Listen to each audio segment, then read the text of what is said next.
Exile of the High Elves. As the centuries passed, the Night Elves' new society grew strong and expanded throughout the budding forest that they came to call Ashenvale. Many of the creatures and species that were abundant before the Great Sundering, such as furbolgs and quillboars, reappeared and flourished in the land. Under the Druids' benevolent leadership, the Night Elves enjoyed an era of unprecedented peace and tranquility under the stars. However, many of the original highborn survivors grew restless. Like Illidan before them, they fell victim to the withdrawal that came from the loss of their coveted magics. They were tempted to tap the energies of the Well of Eternity and exult in their magical practices.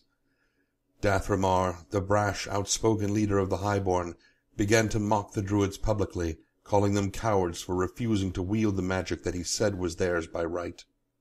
Malfurion and the Druids dismissed Dath'remar's arguments and warned the Highborn that any use of magic would be punishable by death.